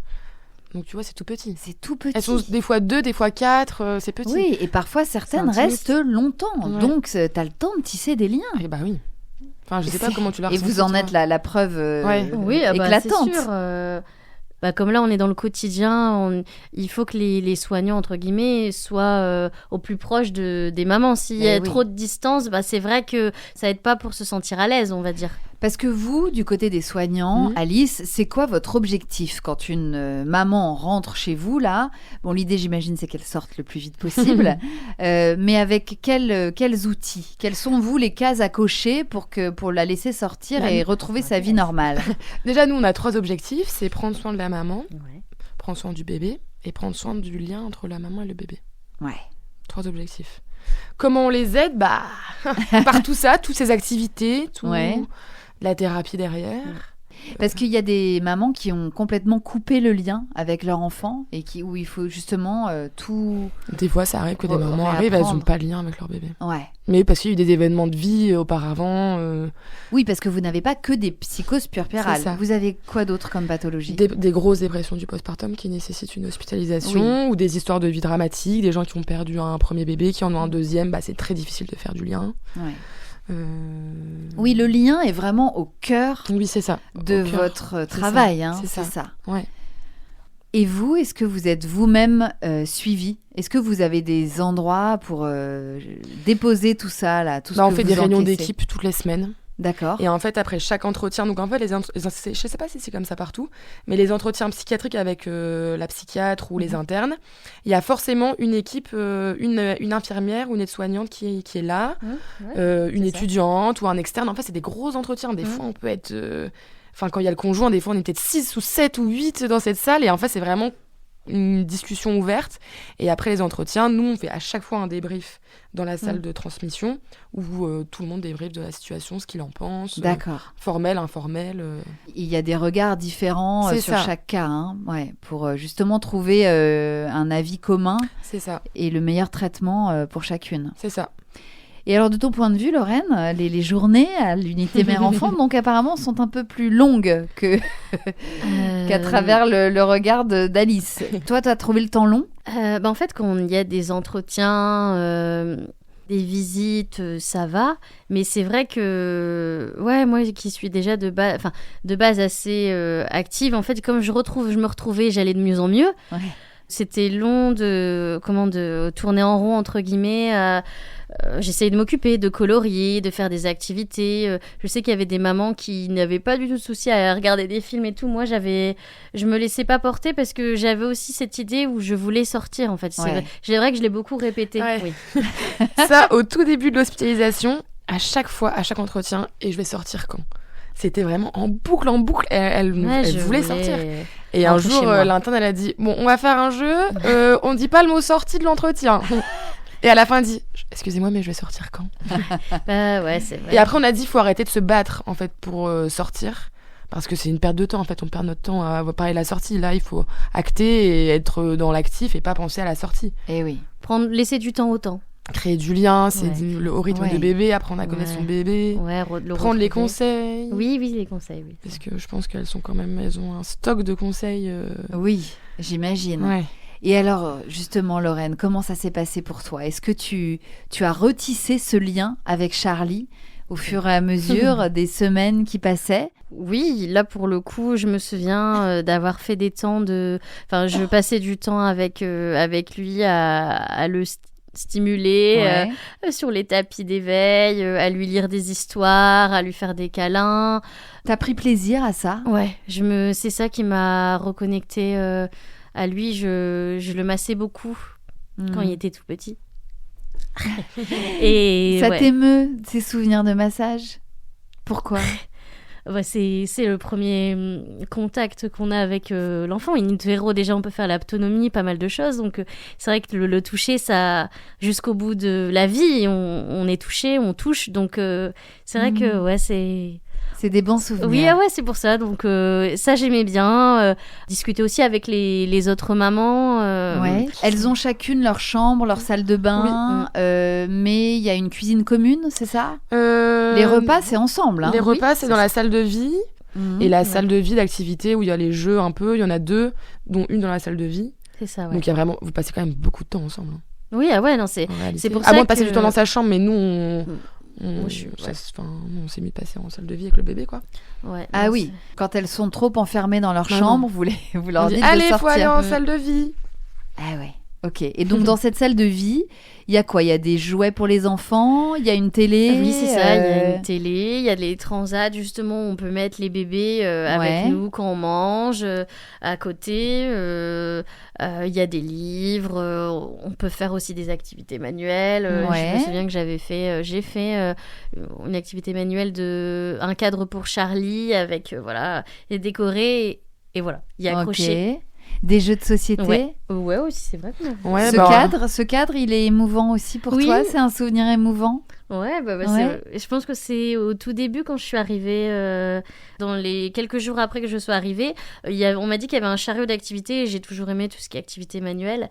Et c'est vrai que j'ai voulu, je sais pas, je me suis laissée aller à la créativité et c'est vrai qu'on l'a accroché dans sa chambre.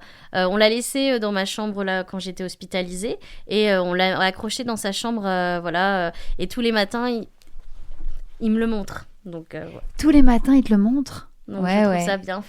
Et c'est un élément de ce passage-là de votre vie tous les deux dans l'unité mère-enfant. Donc effectivement, il représente quelque chose. Ouais, c'est pas rien. Et puis c'est vrai que je l'avais fait. Il était à côté de moi. Enfin, il devait être dans son transat et j'avais passé du temps. Enfin, mais j'essayais de m'occuper autant que faire se peut. Et je voulais pas spécialement non plus regarder la télé parce que je suis très D'ailleurs, on n'aime pas trop ça. Depuis, elle est tout le temps éteinte. Bah c'est bien.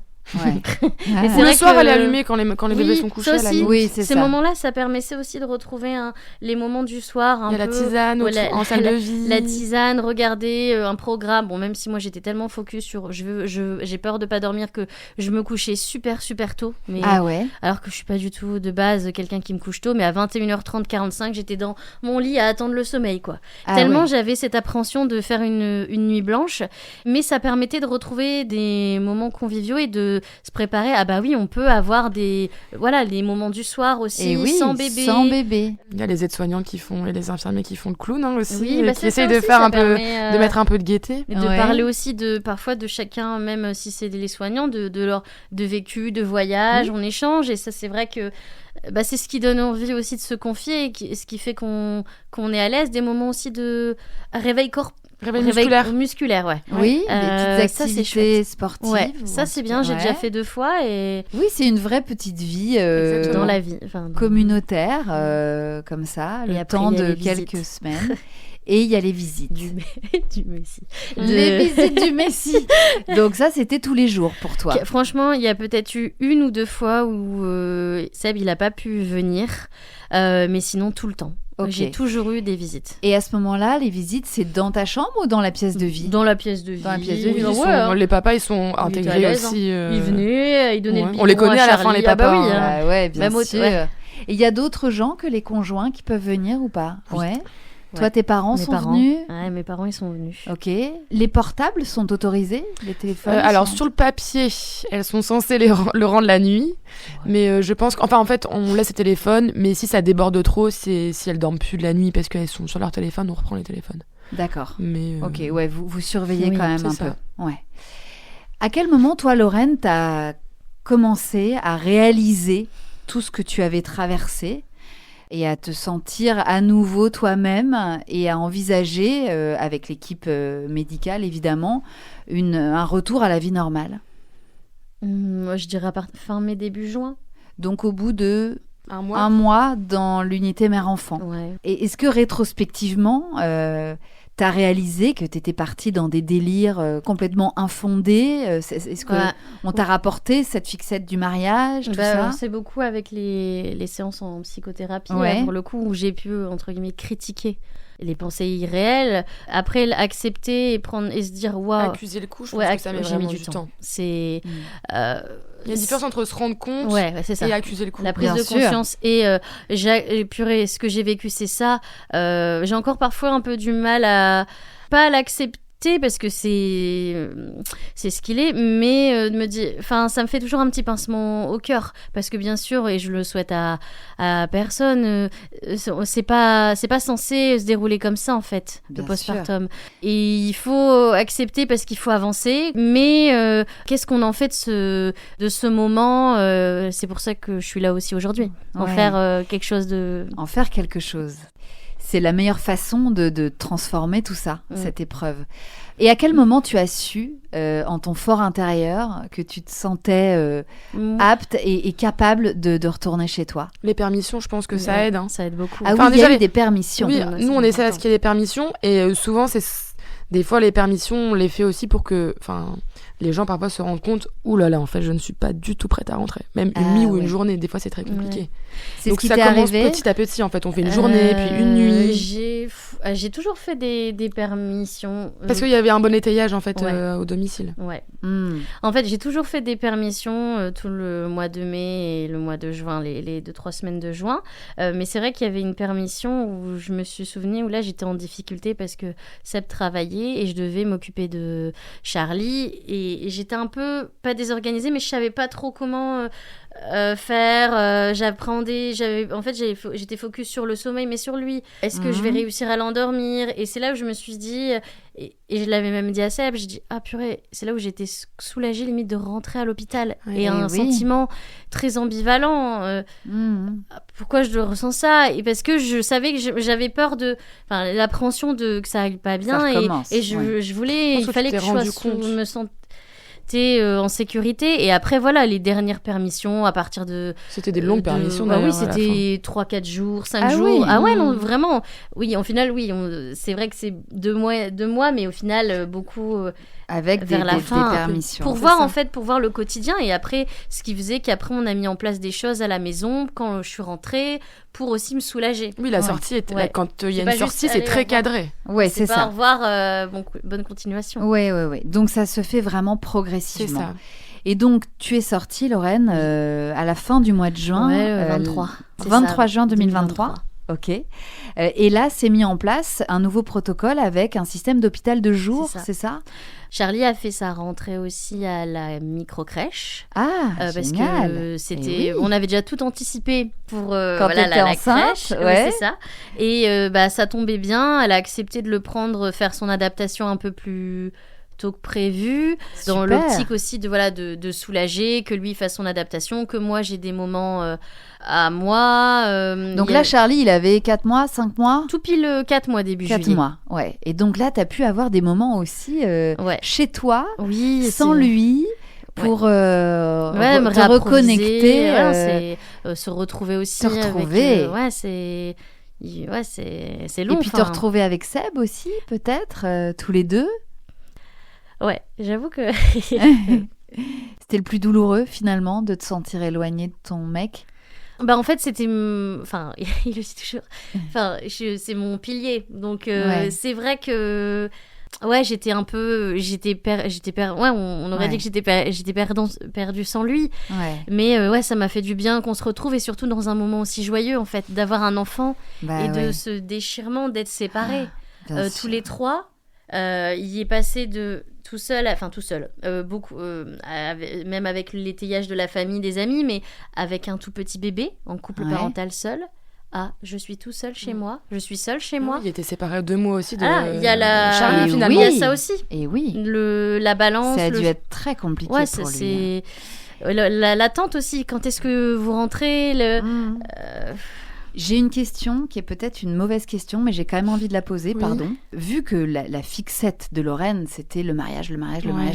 Est-ce que si Seb s'était dit, alors attendez, si vraiment c'est son objectif dans la vie, c'est son focus là, c'est son obsession, je vais le faire. Non mais je ne pense pas que ça aurait... Alors premièrement, est-ce que c'est recommandé? Est-ce que ça lui est venu à l'esprit? Est-ce qu'il vous en a parlé? Parce que c'est pas non plus si infaisable que ça, un mariage. Non, il nous en a pas parlé, parce qu'en fait, nous, quand on l'a découvert, quand on a rencontré... Pardon, mais je pense que c'est ce que tout le monde se pose. Oui, c'est une bonne question. Effectivement, j'y avais jamais pensé. Est-ce que ça aurait pu arrêter le délire? Honnêtement, je ne pense pas. Est-ce que ça a été évoqué? Ça n'a pas été évoqué. En fait, quand on a rencontré monsieur, elle était déjà plus dans son délire. Ah non, j'étais D'accord. déjà... Tu vois, donc peut-être que ça a été posé en fait Faudrait, à l'autre hôpital. à l'autre hôpital en adulte. Peut-être que si j'invente la réponse avait été, enfin, il aurait dit oui à la demande, façon de parler. Il y aurait eu un autre Et délire. il y aurait eu d'autres trucs derrière. Oui, ça aurait été autre chose. Sur Voilà. l'organisation, sur autre truc. Enfin, mais c'est une bonne. C'est Mais une parce bonne que question. est-ce que cette question du mariage, vous en avez reparlé, mais en mode normal? Est-ce que c'est une fois que tout ce tsunami, Oui, je ces lui ai déjà délires reposé sont même passés? 1 ou 2 fois la question après, et il m'avait bien dit que c'était une bague pour la naissance Oui. de Charlie et pour mon anniversaire. C'est comme si j'étais déjà mariée, façon de parler, Mais comme bien il le sûr. dit. Parce qu'avec tout ce qu'on a vécu, enfin, c'est waouh, C'est respect. une grosse épreuve dans un couple. Ouais, c'est dans un couple, dans une Énorme famille. épreuve. C'est, Ouais. il y a plein, on aurait pu se séparer. Vous auriez eu 1000 raisons d'exploser Oui, en lui, plein d'autres. vol. Et lui, il a quand Donc, même fait c'est pour ça. preuve d'une stabilité, d'une Ouais. force et d'une constance, d'après ce Ouais, que on les bat tous j'entends de vos Mm. deux récits là, inébranlable. Il a tout géré, quoi. Il a tenu la barque. Il s'est battu quand même pour que je vois Charlie à l'hôpital. Ça, c'était pas gagné. Hein. Non. Vraiment, hein, il a fait des pieds et des mains pour que Ouais. je puisse le voir. Voilà, il aurait pu très bien continuer, enfin, s'en occuper, venir me voir de temps en temps, enfin 2 à 3 fois par semaine, bien mais sûr, tous rien les jours. ne l'obligeait à venir tous les jours en Oui, réalité. c'est. Mais il voilà. a rien lâché, Non. le Seb.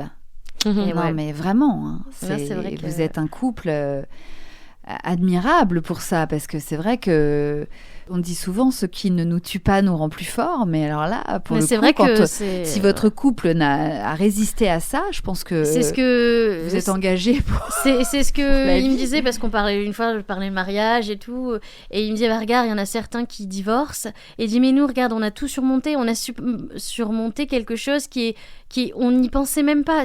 Mais c'est vrai, respect, chapeau, parce qu'avec un tout petit papa avec un bébé allaité, se retrouver avec son vécu, enfin comme tout le monde. Ouais. Après on a eu l'étayage de la famille, des amis, mais c'est vrai que c'est respect. Mais au final, l'adulte qu'il se retrouve avec le tout petit, c'est le parent, c'était lui à ce Oui, moment-là. ah ouais, c'est vrai que Et vous avez beau avoir toute l'aide possible imaginable, Ouais. mais à un moment, voilà, c'est lui qui gère ça, quoi. Mm.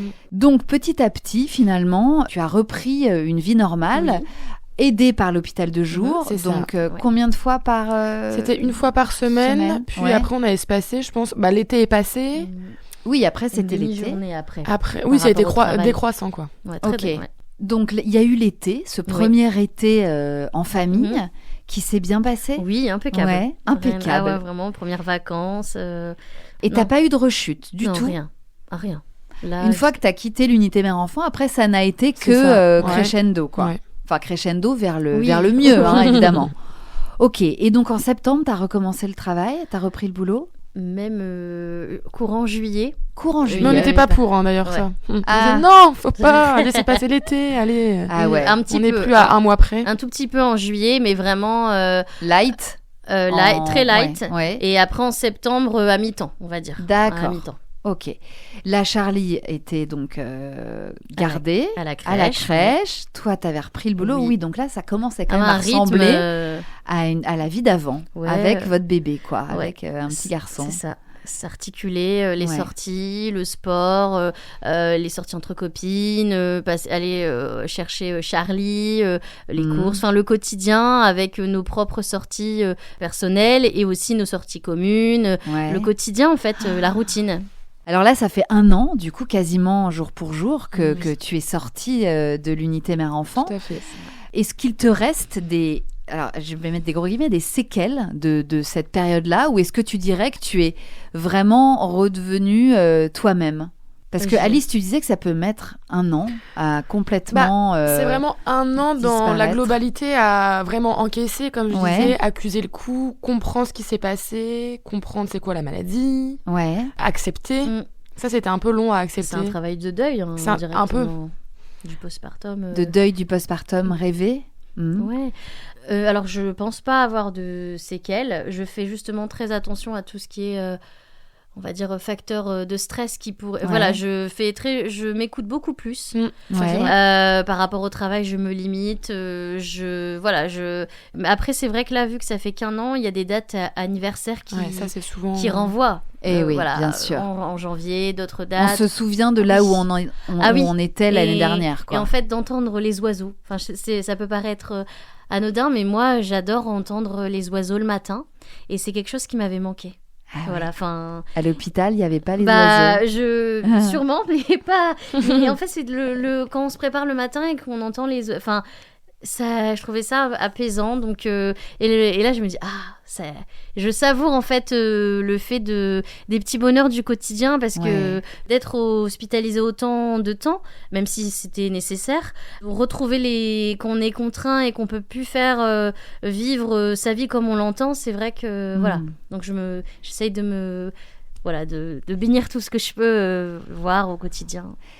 Toi, Lorraine, depuis que ça t'est arrivé, tu en parles à qui veut l'entendre? Non, ça reste un sujet compliqué pour toi à aborder. Parce qu'après, c'est rare les personnes qui vont me dire... hormis si on me demandait alors comment s'est passé ton postpartum, là j'ai pas de souci, j'ai une amie qui a accouché il y a pas très longtemps.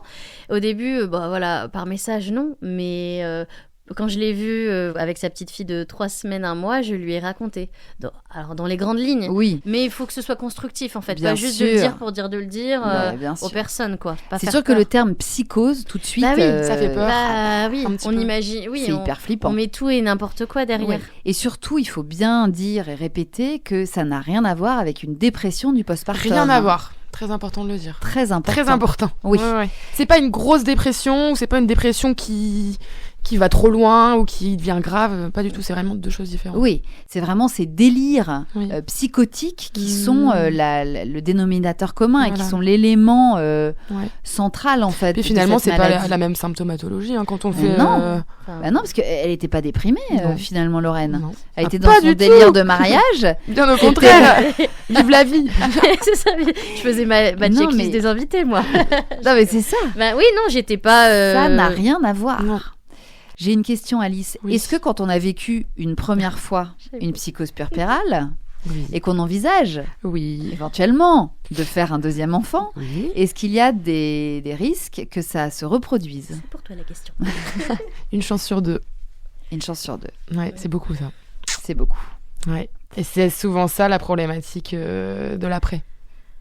Alors Lorraine, quel est ton positionnement par rapport à ça déjà, je suis pas toute seule dans le positionnement. Ouais, bien sûr. J'imagine un petit peu vu le contexte. Vu le vécu. Vous en avez parlé avec Seb? On en avait au tout début, la question elle était plus. Après coup, c'était non, c'est pas envisageable. Même moi, c'était pas forcément envisageable. Intimement, moi, j'aimerais bien avoir d'autres enfants. Seb, pourquoi pas, mais là, c'est trop frais. Et après, si lui, il n'en voulait pas, ça se respecte vu le contexte. Et moi, il y a aussi ce côté, si jamais je voulais vraiment... si on voulait avoir un autre enfant, à prendre en compte. Un risque sur 2, mais bon, après, il y a tellement de choses. Il peut y avoir une prise en charge anténatale, une remise en place de traitement directement à l'accouchement. Donc, je suis plutôt positive quand même. Oui, alors c'est ce que j'allais demander, Alice. Quand une mère qui a déjà fait une psychose puerpérale retombe enceinte une 2e fois, est-ce qu'il y a un protocole à mettre en place, peut-être des médicaments, un traitement pour anticiper? C'est vraiment au cas par cas, mais souvent ces mamans elles nous contactent enceintes pour dire allô, bonjour, c'est pour vous dire que je suis enceinte. On dit bon, on va alors faire félicitations petit 1 et on va faire une consultation peut-être pour faire un peu le point. Et en fait c'est vraiment au cas par cas en fonction de la personne, si elle a déjà des symptômes, mais en général il se passe rien pendant la grossesse. C'est ça. Mais c'est souvent pour parfois anticiper comment va se passer le postpartum. Donc des fois, si par exemple c'est un accouchement chez nous à Jeanne de Flandre, on a une visite du psychiatre, imaginons tous les jours. À J10, il y aura une visite. Ou bien parfois même mettre un traitement dès l'accouchement pour vraiment anticiper. Ça peut arriver. Bah oui, ça l'avantage, c'est sûr que du coup la prise en charge, elle est immédiate. Entre guillemets, on lui a coupé l'herbe sous le pied, la psychose. Et ça, on aime dans ces cas-là avoir qu'on nous coupe l'herbe sous le pied. C'est ça. Ok. Tout à fait. Bon, en tout cas, maintenant, il y aura ton témoignage, Lorraine, avec le soutien d'Alice. Je vous remercie encore infiniment d'être venue parler de cette psychose puerpérale, voilà, avec laquelle on a quand même réussi à sourire. Et je te remercie, Lorraine, parce que c'est pas facile de replonger dans tout ça. C'est encore assez frais, mine de rien. Et je sais déjà combien ça va aider de nombreuses femmes. Donc voilà, c'est bien. On se dit, il n'y avait pas de témoignage. Et ben voilà, action, réaction. Merci à toutes les deux, vraiment. Bon Merci retour chez vous. Merci. On embrasse évidemment Seb et Charlie. Très fort. Je vous souhaite tout le bonheur du monde. Alice, merci encore pour ton analyse et toutes ces informations tellement précieuses. On salue aussi toute l'équipe du CHU et de cette unité mère-enfant et de tout leur engagement. Et voilà, c'est tellement génial de savoir qu'il y a des femmes comme toi et comme toute ton équipe qui sont là pour en encadrer d'autres. Oui, tout à fait. Et on sent que c'est un métier passion. Tout à fait. Donc, merci les filles. Merci. Bisous.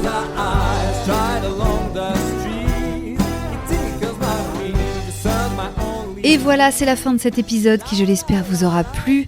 Merci encore à Lorraine d'être venue se confier sur cette période tellement particulière de sa vie et à Alice de nous avoir aidé à y voir plus clair sur ce sujet de santé mentale. Quant à nous, on se retrouve lundi prochain pour un nouvel épisode.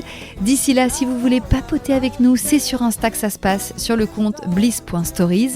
Et puis, pensez bien à nous mettre plein d'étoiles sur Apple Podcast, Deezer ou Spotify. Vous savez comme ça nous aide et comme c'est précieux. Allez, je vous embrasse, prenez bien soin de vous. Et puis, bien sûr, long live the bliss. Time to be selfish. Spring was my own.